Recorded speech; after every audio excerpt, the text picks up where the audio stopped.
This is your reality check.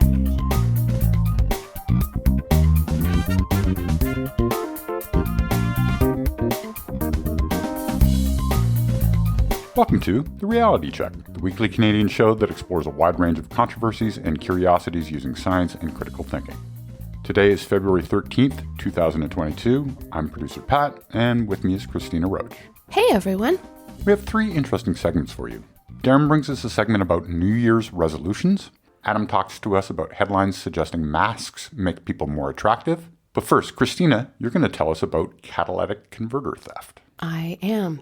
Now, if you were asked to guess what is currently considered the most valuable precious metal, the most precious metal, if you will, what would you guess?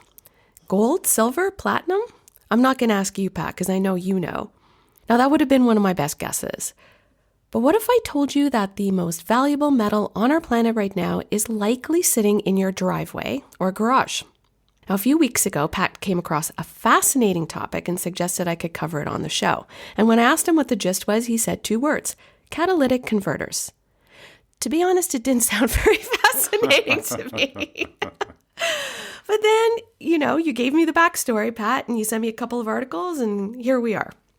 For those unfamiliar, here's a definition from Wikipedia. A catalytic converter is an exhaust emission control device that converts toxic gases and pollutants in exhaust gas from an internal combustion engine into less toxic pollutants. Sound like it's pretty important. Now, Scientific American reported that the search phrase, "what precious metal is in a catalytic converter," rose by 5,000% in 2021. The reason? An unprecedented amount of theft of catalytic converters. But why? Now, this has been in the news a lot lately, so you may have heard about it. Here's some recent headlines from articles I dug into. Global News. Why are thieves across Canada stealing catalytic converters? NPR. Why there is big money in stolen catalytic converters. Driving.ca. Catalytic converters stolen from under our cars' noses. And finally, CBC. Catalytic converter thefts rise as metal inside more valuable than gold. Bingo! Chuck Girnbach says via NPR, imagine starting your car and discovering that part of its exhaust system has been removed. He relays a story of a Milwaukee resident who recently had that happen. When he woke up to move his wife's Honda Element, he turned it on and it made a very loud noise. Yeah, I mean, if the catalytic converter had been cut out, it would be really, really loud. Yeah, I guess that's an understatement. The reason? An 18-inch hole between the engine and muffler where the cylinder-shaped catalytic converter used to be. Now, Kernbach says it likely took only a few minutes for someone to slide under the car and saw it off. This has been happening in frequency across Canada and other countries, in part because of soaring prices for valuable metals inside these converters, primarily rhodium, although thieves appear to also be interested in other precious metals coating it, platinum and palladium. For context, here's an excerpt from CBC's reporting in March 2021. According to the website for Montreal-based Kitco Metals, which buys and sells metals and also reports on market trends, palladium is currently selling for just over $2,800 Canadian an ounce. Platinum was selling for $1,500 an ounce on Monday, while rhodium was going for about $30,000 US an ounce at the end of February. Keep in mind these figures were for that time frame, around March 2021. By comparison, an ounce of gold was currently selling for about $2,200. Now, rhodium is a chemically inert, corrosion-resistant metal. It's used to treat jewelry as well to protect the silver, creates a nice shiny finish. Christina, I just looked it up, and the current price of rhodium is $17,000 US per ounce. Wow. Yeah. Well, rhodium is an integral component of every car, gas-powered car, sold in North America since around 1975. A brief history of the CC. In 1970, U.S. Congress passed the Clean Air Act after enormous public pressure to address pollution and deteriorating air quality. A major goal to reduce harmful emissions in cars by 90% by 1975. And just like that, teams of researchers and engineers at Engelhard Industries and Corning Glass Works came up with the modern three-way catalytic converter. The converter, as I mentioned earlier, sits between the exhaust manifold and the muffler. It has a stainless steel shell surrounding a honeycomb monolith, which is coated with platinum, palladium, and rhodium. Okay, so what's going on here, as Adam would say? Miss you, Adam and Darren. If rhodium is known to be a rare metal, what's the deal with the latest price surge? Scientific American did a great breakdown of this in December. I linked to the YouTube video and an article which includes a transcript of the video. Now, Morris Bullock explains, precious metals are expensive because, well, they're rare. They have a low earth abundance. He gives the example that the earth abundance of rhodium is around 1 part per billion, while iron is about 5%. That was pretty wild to me.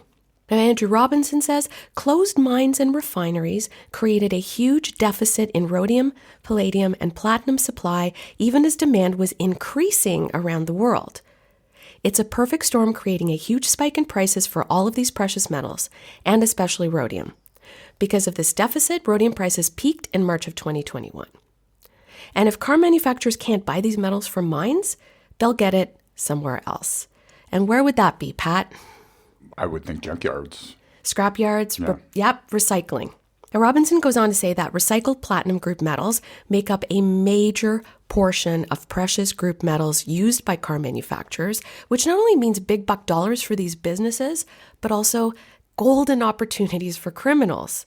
Additionally, people have gravitated towards bigger vehicles over the years and higher vehicles, like as in higher off the ground, which is of benefit to potential thieves since they can slide under the car easily instead of having to jack it up. Makes sense, yeah.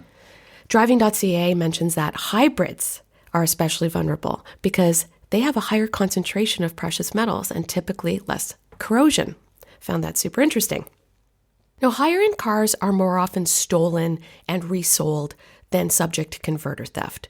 But otherwise, if you're a car owner, you're a target. And unfortunately, it's pretty tough for us to do much about it once it happens. It only takes a couple of minutes with a Sawzall. And these thefts, they're essentially property crimes, and they're not exactly a priority for police to assign resources to. The converters themselves don't give much of a hint whether it came from your car or your neighbor's car, and they're certainly not cheap to replace at a couple of grand or so a pop. If you make an insurance claim, you need to weigh whether it's worth paying the average deductible of $1,000, whatever it is, and have your insurance rates go up. In Saskatoon, the SGI, the Saskatchewan Government Insurance, says that catalytic converter thefts in 2021 led to $1.28 million in SGI claims. However, what law enforcement can do is nip incentive in the bud by putting pressure on scrapyards to not take them. In fact, Alberta introduced a bill recently that ixnays thieves being able to sell catalytic converters to scrap and recycling yards. That certainly makes it harder and riskier for these guys to pawn off the converters, right? There are also a few things we can do to help mitigate being victims. Some obvious suggestions: park the car in your garage if you have one, park in well-lit areas, well-traveled areas, and whenever possible, park next to a fence or a wall. This makes it more challenging for a thief to jack up your car to gain access to the converter. Driving.ca reports that Canadian company Vehicle Road Safety Solutions imports an inexpensive anti-theft solution with a process that embeds an ID number onto your converter for about $30. A central database can then track the converter and match it to your car. Now, some people are asking mechanics to weld bolts holding the converters in place so they can't be removed as easily. On a more profound level, Scientific American's Robinson says decreasing reliance on these metals is not just good for deterring thieves, but it's also really good for our environment. And Bullock adds that there are many fundamental scientific studies underway on how to design new catalysts using more earth-abundant metals like nickel or iron, which is great to hear. Until then, I guess it's rhodium or bust. Now, if you're thinking of starting a side hustle stealing catalytic converters, well, first of all, don't, because shame on you. Not to mention, people have died trying to steal them due to jack mishaps and cars crushing them. And since the increase in thefts, cops are obviously on high alert, scoping out scrapyards and possible converter theft rings. So rethink your life choices and move along. Thanks, Cristina. I'm really happy that you covered this. I've had this in my back pocket for months and months and months and just haven't gotten around to it. Yeah, thanks for encouraging me. It was a really interesting deep dive. Awesome. So with that, we'll throw things over to Adam and Darren. I hope everyone out there is staying safe and healthy, and we will talk to you soon. Stay safe, stay classy, not smart-assy.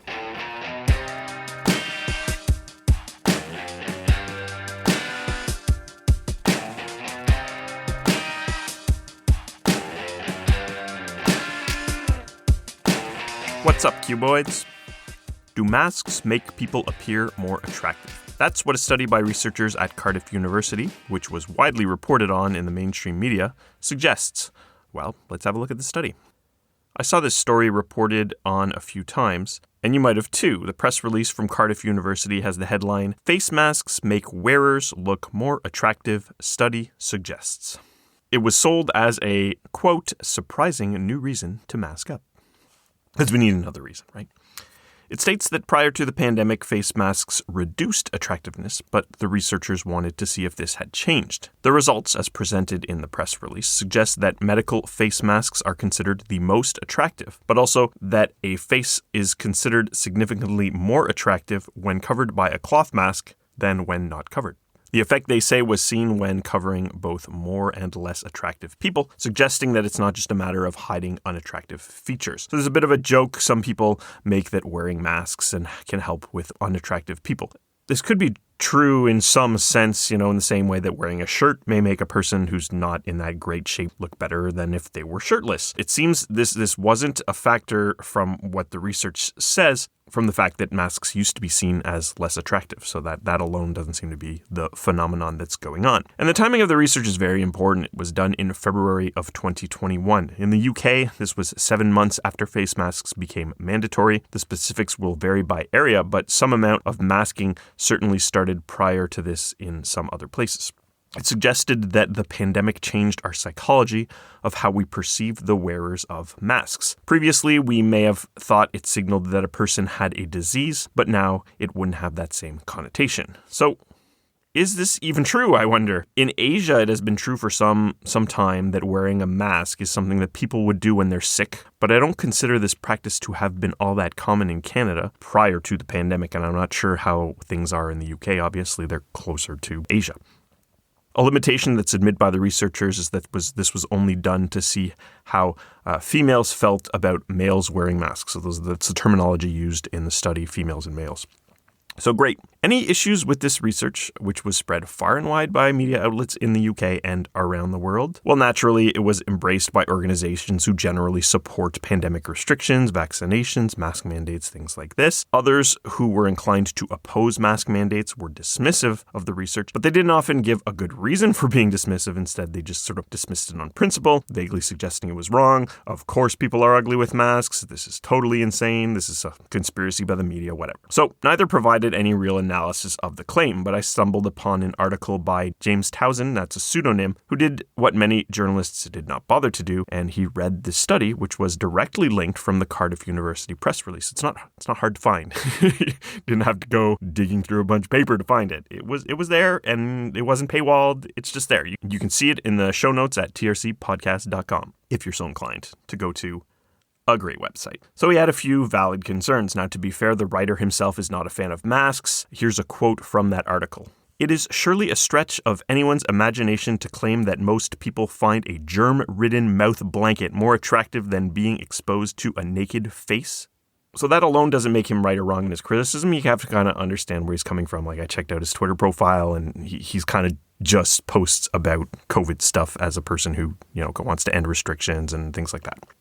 The main issue he had was that the sample group of women, he used the term women, they used female in the study, used in the study were, as he said, it included only 43 women, a fairly small number, but it's not just the number that was concerning, it's how similar they all were. So every one of the women was a psychology student from the same class as reported by the authors. And he said they were 93% white and all between the ages of 18 and 24. So I wanted to look at the study to confirm that he was correct in what he said.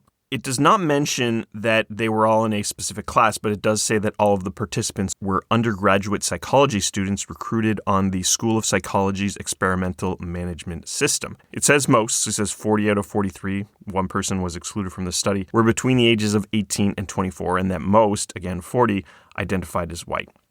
So it's not all of them that were in that range, but most of them were. Now, I don't know much about Cardiff aside from it being the setting for the TV series Torchwood, but the article goes on to explain that as a city in Wales, which had largely gone along with measures put in place to combat the pandemic, such as masking, so you would expect people in this city to more or less be on board. And also, all participants showed high levels of agreement with these two statements, and I quote, face masks have become a part of everyday life in the past years, and the use of face masks is effective in preventing the spread of COVID-19. That second one to me seems a little more important. So I'm not suggesting that either of these statements is false, but it is certainly the case that they are not universally supported by all people in all communities. So mask wearing is well respected where I live, and I don't generally hear many people talk about them being useless to fight COVID, but there are a few people with their trucks parked not far from me in downtown Ottawa who might disagree, and a lot of people throughout the world feel that way as well. So a quick look at the Cardiff University website suggests that, and I quote, "Face coverings. Everyone must wear face coverings in our indoor public areas, teaching spaces, libraries, and Center for Student Life." This quote appears above a photo of two students sitting outdoors about 2 meters apart, one of whom is drinking coffee, and both of whom are wearing surgical masks. So I'm not sure how she's drinking that coffee. So what we really have is, in February 2021, in the middle of a pandemic, and before most people in the UK had been vaccinated, you have young students attending a university who are mostly on board with wearing masks, who believe them to be effective. They are responding that they think that people wearing face masks are more attractive. Well, I don't find this result to be terribly surprising or even newsworthy, and I certainly don't think that we can use this to infer anything about whether or not such beliefs are at all universal. I think the people doing the research did a decent job with sort of what they had at hand, but for it to sort of be propagated as this universal fact, I think is lacking in rigor. So we know from what the researchers are saying that this was not the case prior to the pandemic. So it isn't that there's some actual hiding of features going on, or at least that's not what that suggests. This is a perceived increased attractiveness level based upon the subject's reaction to masks, specifically as they're related to this pandemic. Now, we can't go ask the original people who did the original studies to see that people were less attractive in masks the same questions now. That would obviously be a better control. Or going back in time and asking this same group of 18 to 24-year-old women what they felt about masks in like 2018. That would be the best way to do it, but that's obviously more complicated. So the research even included photos of men's faces covered by a book to try to see if the covering of features was what made them seem more attractive. And it really does seem to be the masks that made the difference. Now, if you look at the numbers, the books actually did make people get rated a little more attractive, but it wasn't significant. It was within the error bars. A sample photo included with the study, I found it was a little disappointing. It wasn't even a series of photos in which some of them have people wearing masks and some of them don't. There's a single photo of a guy in the sample. There were more than one photo in the example. There's a photo of a guy, and then they digitally add a book in front of him. They digitally add a cloth mask, and they digitally add a surgical mask over the photo. So I don't know who these people are that look at, what looks like a cheap Photoshop image and say, yeah, this one looks better. It's kind of awkwardly digitally added mask. Definitely looks more attractive than this normal photo that hasn't really been touched up as much. And the results don't seem all that strong to me. They call them significant, but they're using this term, I think, to mean statistically significant. The participants were asked to rate attractiveness on a scale of 1 to 7. The difference between the uncovered face mask and a medical face mask photo is less than half a point on that scale. So sorry, guys, if you're a 6 out of 10, you're not going to be able to slap a mask on and then, look like a 9 out of 10 on your Plenty of Fish dating profile or whatever it is that kids do these days. There's also a bunch of discussion suggesting that a medical mask more than a cloth mask may seem more attractive due to people associating them with doctors. But this doesn't really make much sense to me, since the prior research showing masks made people less attractive would have been, to me, at a time where surgical masks were more associated with doctors. As of March 2020, I would associate a surgical mask with the pandemic. I don't assume if I see someone in a surgical mask, like, this guy just ran out of the hospital and didn't have time to take off his mask. Now, it's potentially true that if you're a male who is on the campus of Cardiff University, that you would be considered to be more attractive by a female student at the school. Well, probably one that is specifically in psychology. Maybe there's some programs that are, different politically. I don't know about you, dear listener, but while looking more attractive to the 18 to 24-year-old female demographic would be nice, I don't consider that to be my target dating demographic. And this study does nothing to tell me what the average person outside of this somewhat narrow group of students might actually feel about the attractiveness of masks. Not that I'm hanging around the Freedom Convoy looking to pick up anti-vax and anti-mask mandate protesters, but I would be curious to see what this type of study determined about a more typical British adult, let alone those in Canada or the US, who neither strongly support or oppose mask mandates, but are simply used to wearing them and seeing them. So given research prior to the pandemic shows that people viewed masks as less attractive, it is certainly plausible that some people may still feel this way, and it's certainly likely that people who actually don't like mask mandates would have a greater negative reaction to a person wearing a mask. So it's not the best study. The sample used isn't broad enough to infer anything about the population at large, while studies using psychology students is a common problem. In this case, where politics, age, and views on masking of the pandemic could quite likely impact the results, I think that it's a poor methodology. Whereas in some cases, you can just say, well, whatever, it's who they had at their disposal, and it probably doesn't really influence the results. In this case, I think it probably did. So the media has not done a great job in reporting on this. It's a common theme of my segments to be calling out the media on articles. This is kind of how I get ideas. I see something, I think it's questionable, I look it up. So I don't necessarily accept things at face value. I think it's important to dig a little deeper, see what's really going on. And it's often the case that a mainstream news source, isn't doing what I consider to be the bare minimum of work for whatever reason. It may be time, and maybe all sorts of things. It isn't practical for a person consuming the news to do that level of research that we do for a segment, but I don't think it's impractical for a news reporter to do that. So some sources are bad. People wishing to be properly informed should absolutely do their own research, even though this expression currently has a negative connotation, and it generally doesn't mean people doing their own research, but people rejecting mainstream views and instead uncritically accepting some competing view that is unsubstantiated or that comes from a less rigorous source. So I definitely don't recommend just discounting any form of authority, but dig a little, think about things. And I've long felt that without having a specific attitude of questioning and investigating the validity of what a person reads, you could actually be less informed by regularly reading the news as opposed to simply ignoring it. So maybe consider that as an option as well. So this is partly due to the fact that exceptional things are reported on, and people don't really report on like realistic trends of how things are because it's just not as newsworthy and not as interesting. So there's always going to be a bit of a bias there. We don't know if masks make people appear to be more attractive. 40 females from Cardiff University who think masks are effective at preventing the spread of COVID-19 would rate you less than half a point more attractive on a 7-point scale if you happen to have a surgical mask that looks like it's poorly photoshopped in front of your face. I cannot infer anything about the general population from that particular study. Peace out, cuboids.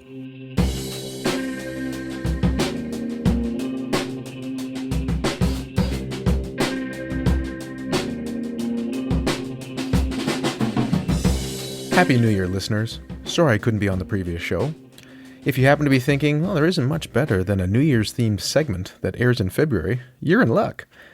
As many of you know, most humans believe that the Earth goes around the sun, and this rotation is signified on our calendar by months and days.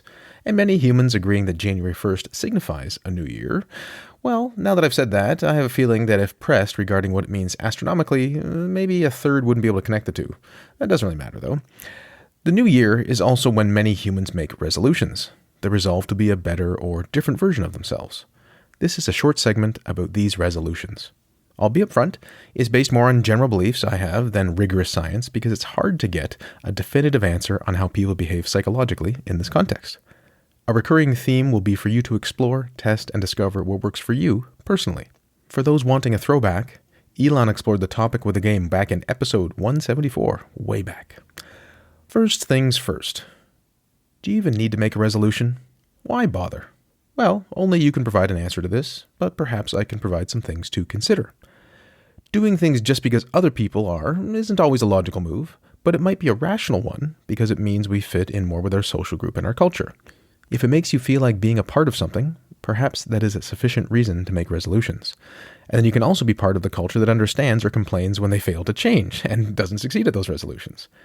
Social connection aside, many of us want to be better versions of ourselves, and if you have goals, it is best to act on them because then you'll feel better. This is why we have dopamine. It rewards you for things, such as moving towards a goal. No, it doesn't necessarily reward you for achieving the goal, though, which is sometimes why people feel a little less happy than they thought they would after a long, arduous journey to achieve some goal. You could go another route and not have any goals for self-improvement, just embrace self-acceptance and face existence with equanimity or calmness and composure. That's hard for most humans to do, though, but if you could, then you'd be at the most psychological peace. Of course, others around you might want you to be a better version of yourself, and they may lose out, but at least you'd be content. Just things for you to ponder over there. So second, why now? Why start or wait until New Year's? Why not just do it whenever? Yes, of course you can do it on a random Thursday, but humans also like notions of rebirth and renewal and the feeling of new opportunities. It is important for people to realize that they can actually change and that one's actions can make this more or less likely to occur. It really is. If you think you can never change, you won't grow or learn. I'll admit it often feels like people don't change, or some don't, or rather most don't change that much, but everyone I've met has changed at least a little bit. Of course, the most dramatic is from childhood to adulthood, but even within adulthood, we become different versions of ourselves. Perhaps the core self is more consistent in some than others, but if you change a lot of your life and your preferences, you end up being a different person. Further, incoherent notions of free will aside, it is true that your actions cause events in the world to occur, including actions that affect you. What's all that blather? Well, to summarize, you can resolve to change yourself at any time. But if you haven't done so already, New Year's isn't a bad time to start. Third, so say I want to do some sort of change. What type of resolution? Well, to paraphrase Seinfeld, anybody can make a resolution. The key is keeping the resolution. I think the main problem with most people's resolutions is that they aren't specific enough, both in the resolution itself and how it will be attained. A typical resolution is to get in shape. When asked what this means, people will say, I'm going to, eat less junk food and exercise more. Well, that's good because that's usually how getting in shape happens for people who care about such things. But I still think there needs to be more specificity. For a framework, many in business use the acronym of SMART, S-M-A-R-T. Homer Simpson quotes in your head, perhaps. S-M-A-R-T for goal setting. This was first used in 1951 by George T. Doran. And SMART most commonly stands for specific, measurable, achievable or attainable, relevant, and time-bound. Sometimes people add evaluated at the end or some other letters, but those are the key. Let's try to apply this to our get in shape resolution.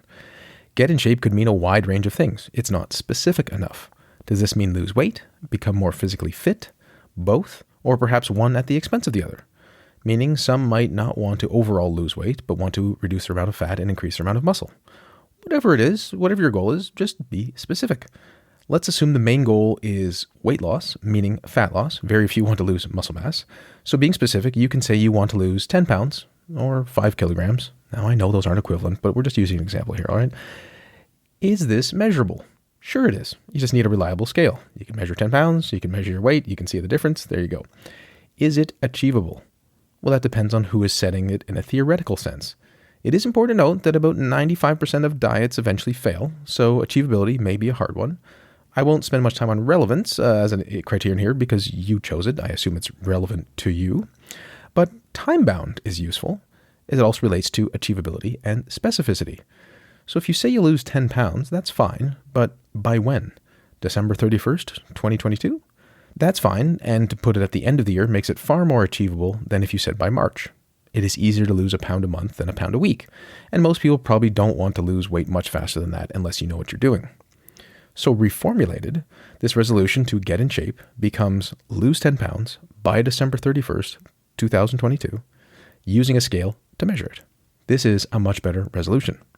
But I think it could be better by having milestones, like losing 1 pound a month each month. Of course, that adds up to 12, but you know what I'm saying. Otherwise, one can tell themselves they will achieve the goal later in the year and procrastinate. While it is possible for you to lose 10 pounds in a few months starting in the fall, it is highly likely that that approach would fail. Better to do the slow and steady approach. You thought we were done with specificity? We're not. Exactly how do you plan to lose the weight? Describe the specific actions you'll take or won't take. For example, saying I will not eat junk food is not as specific as not having any junk food in the house, nor thinking about specifically what you will do if you're at a friend's and they offer you junk food, or you're at an event that has lots of free junk food. What specifically will you do to not eat this junk food when it's in front of you? Again, assuming that's your goal. I'm highlighting that it's very important to alter your environment to help you achieve your goals. It's very hard if your environment is set up against you. I'm also suggesting that you have to psychologically prepare your mind for what will happen depending on the actions you take. Exactly how this will go depends on the person, so there isn't a one-size-fits-all. I'm also not going to get into the complicated literature about willpower and whether it's a muscle you can make stronger or a muscle that fatigues, or both, but instead suggest you look to your specific circumstances and lifestyle. If your goal is to not eat a bag of chips, and you tend to do this at 10 p.m., but have no issues during the day, think about how to break that specific habit. Maybe it's first shifting to Orville Redenbacher's Smart Pop, not Skinny Pop popcorn, because if you want to munch on something, that is far healthier. I eat it frequently. It's great. Maybe you're hungry at night because you're not having enough calories. So try to eat something more satiating, perhaps some protein, or load up on fruits and vegetables. Even a large glass of water sometimes helps. Now, I know it would be nice if someone could tell us exactly what to do, but you'll have to experiment and see what works for you. Similarly, if you find yourself having a lot of negative thoughts, look up ways to manage those. If you have a setback, don't feel all is lost, for you can always start again or make progress. Sometimes, maintenance can be progress too. So to summarize this brief exploration of New Year's resolutions, you don't have to make any, but self-improvement is often a good idea. If you're going to make New Year's resolutions, have them be smart. Be specific on what you're going to achieve, in what time period, and by what means. Think about obstacles that will impede your goal and how you will overcome them. Then, just put in the work. I wish you luck. Until next time, think better to act better. For show notes or to discuss this episode, visit our Facebook page and website at trcpodcast.com. For general inquiries or to send a topic or parody suggestion, email info@trcpodcast.com. Help support the show by leaving a review on iTunes and liking us on Facebook. Follow us on Twitter @TRC_podcast.